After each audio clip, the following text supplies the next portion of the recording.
Hello folks, my name is Garvin and I read things and ramble about them on the internet for your entertainment. Today, I'm going to continue our look at mermaids of Africa by focusing on the more benevolent legends, the mentor mermaids of Africa. A quick note, this topic was chosen by my ever-wise patrons, whose ranks you can join for as little as $1 a month. There's a link in the description, and I have several polls up for votes by my patrons right now. If you'd rather just make a one-time donation and maybe make a request with that donation, I also have a coffee link down there. Now, like I said last week, this is not meant to be a comprehensive or a complete look at all the mermaid beliefs and legends present in sub-Saharan Africa. Africa is a vast place, and people have been living there literally longer than anywhere else on this planet. So, I am incredibly sure that I've missed some mermaid myths and legends here and there. So, if you know of a mermaid story or you have mermaid lore from Africa that hasn't been covered in this video or in last week's video, please feel free to share in the comments below. If you have a source you can link me to, I would be incredibly grateful, and I'm sure your fellow viewers would also love it if you did that as well. Let me just thank anyone who does that in advance. So, I do want to note here that some of these mermaids have names that did not have a pronunciation guide that I could find. If I'm mispronouncing it and you know the correct pronunciation, please feel free to correct me in the comments. I would be grateful. I am sure the other viewers would be grateful as well. And again, thank you in advance. So, let's turn to the mentor mermaids of sub-Saharan Africa. I'm going to start with the Njuzu of the Shona people of Zimbabwe. The Njuzu are teachers and mentors, but they're also kidnappers. See, their method is to choose a student and just grab them and carry them off into a deep, dark pool where the Njuzu are believed to dwell as a group. There, kidnapped students are tested. One version I've read, they have to willingly eat mud and maggots for a month while abiding through listed behavior taboos. Your family also has to abide by certain restrictions. They can't openly cry for you or mourn. Otherwise, the Njuzu will kill you. So, this isn't pass-fail. This is die, pass. Good luck. If you fail any of these tests, you are never seen again, so also likely murdered. If you pass and your family doesn't doom you, however, they will teach you secret healing arts and spiritual knowledge, and they will charge you to use your knowledge for good and not just your own selfish goals. The people who learn these arts are called Ngana, or sometimes they're just called doctor. The Njuzu are also considered the enforcers of these laws, and they will seek out and punish the ones who break them. One punishment I found for a doctor who breaks the rules is to have to spend the night outside laying in a puddle naked, only covered by mud. That's not something I would want to do, so yeah, I can see that as a deterrent to misbehavior, honestly.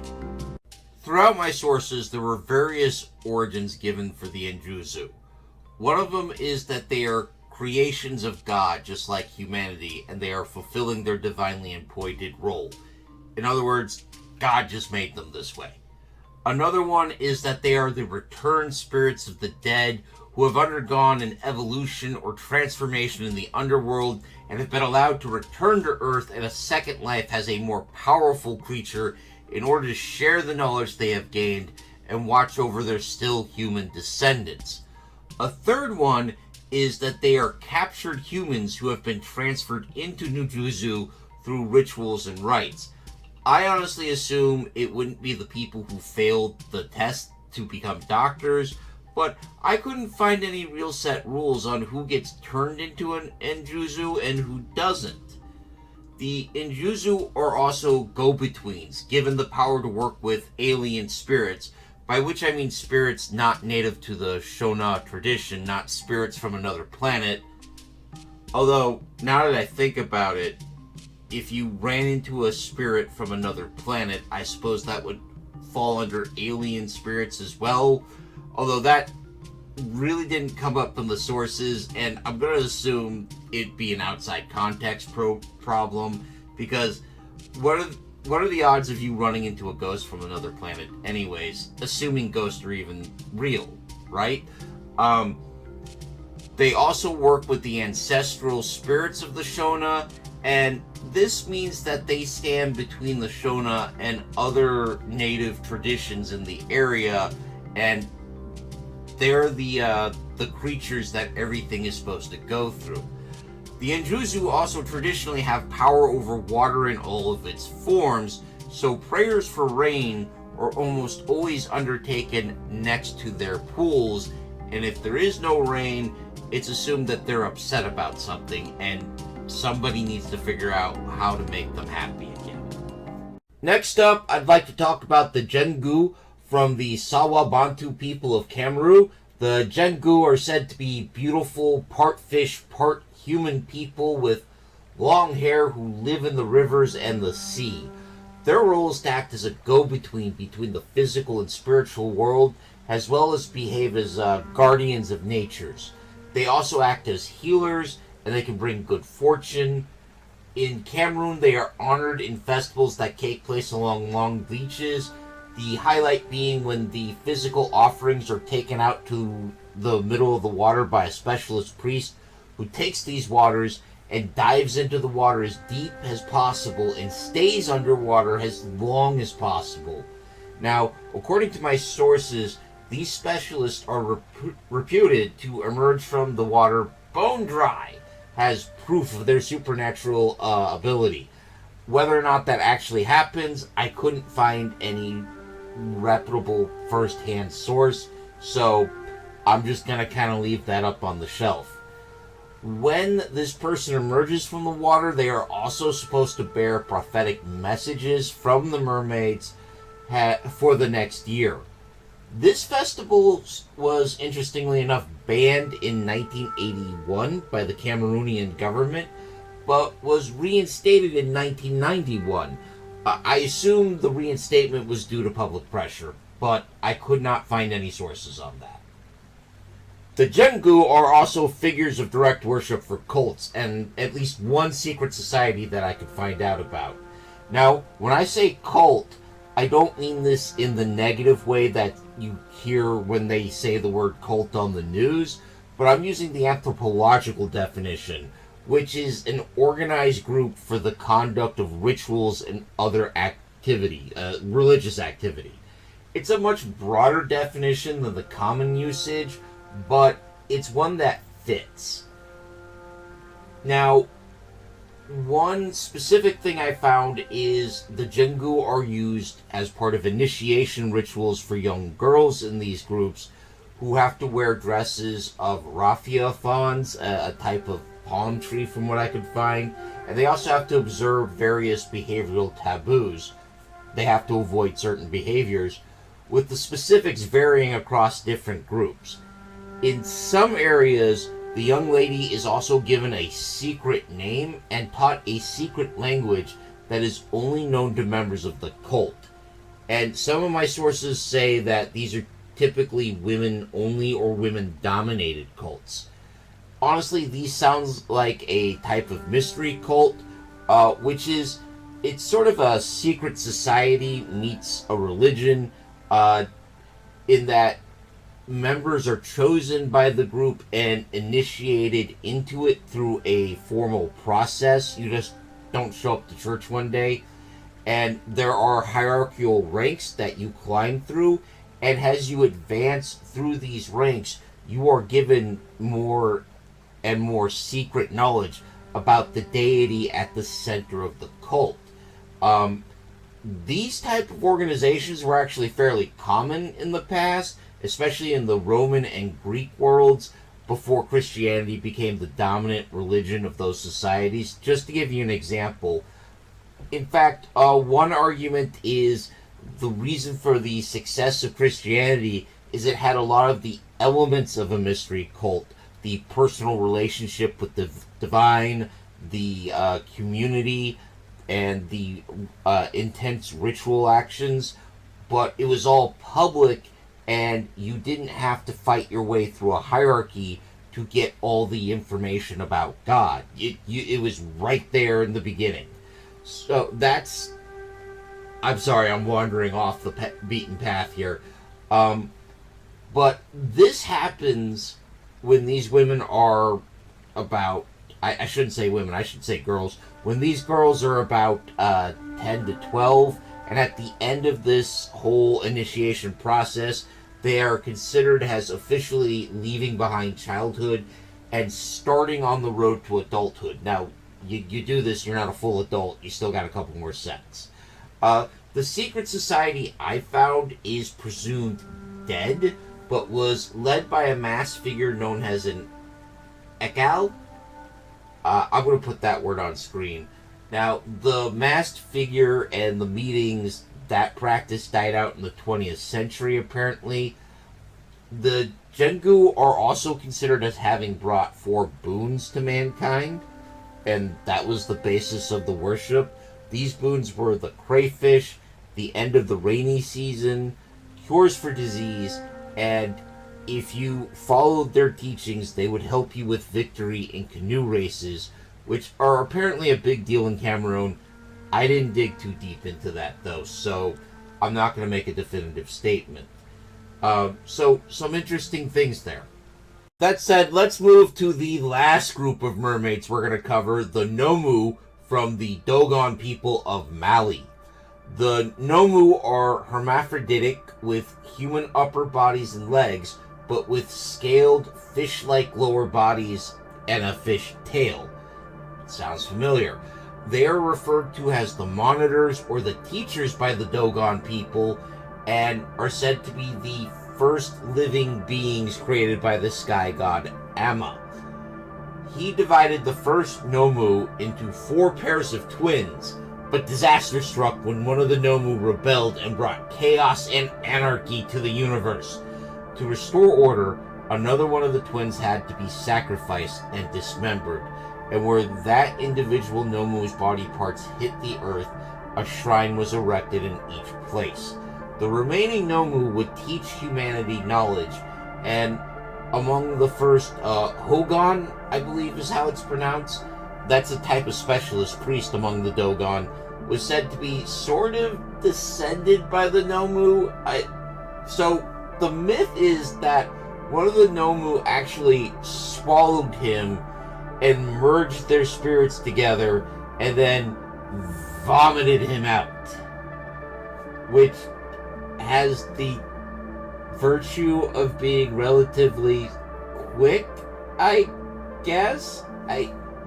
I don't know if I would have chosen that over a formal schooling procedure, honestly. I have second thoughts. But this procedure, I'm going to call it, granted this person the knowledge of the Nomo that he brought to his people and then proceeded to use for their benefit. So, I suppose if I was a member of this group, I couldn't really complain, right? Now, there is a controversy I feel like I have to touch on here.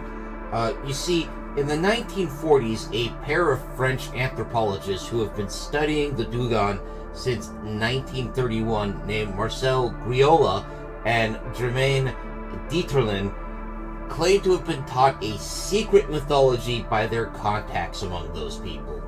They claim that they were told that the Nomu actually came to another world that was in the Sirius system and arrived on Earth in a vessel of fire and thunder. That one of the Nomu had divided his body and fed it to the Dogon, proclaiming that they were to take part of his body to gain his knowledge. He would also claim that the Dogon were aware of Sirius and knew of a second star in the system long before the Europeans did, as well as knowing about the rings of Saturn and the moons of Jupiter, having been taught all this knowledge by the Nomo. This is, however, disputed, to put it mildly. Anthropologist Walter Van Beck would argue that there was no evidence for these beliefs present until Griola introduced them to the Dogon, pointing out that many of the people that he interviewed all agreed that they learned about the star from him, Griola I mean, but they also disagreed on which star was being referred to. Some believe instead of Sirius, it was Venus, while others believed it was a secret invisible star. Carl Sagan, among others, would point out that the Dogon had been in contact with Europeans for a very long time. Maui sits on a number of trade routes through the Sahara, for example, and were hardly some isolated people in the middle of nowhere. Noah Brioche, an astronomer and astrophysicist, even points out that there were expeditions of European astronomers who were operating in their territory as early as 1893. However, Marcel Griola's daughter, Genevieve Calmeri Griola, who is also an anthropologist, would counter-argue that Van Beck had just failed to take the proper steps to gain access to the secret mythology and was fed this story because the people who he talked to were convinced he was an agent of the Maui government sent to test their devotion to Islam.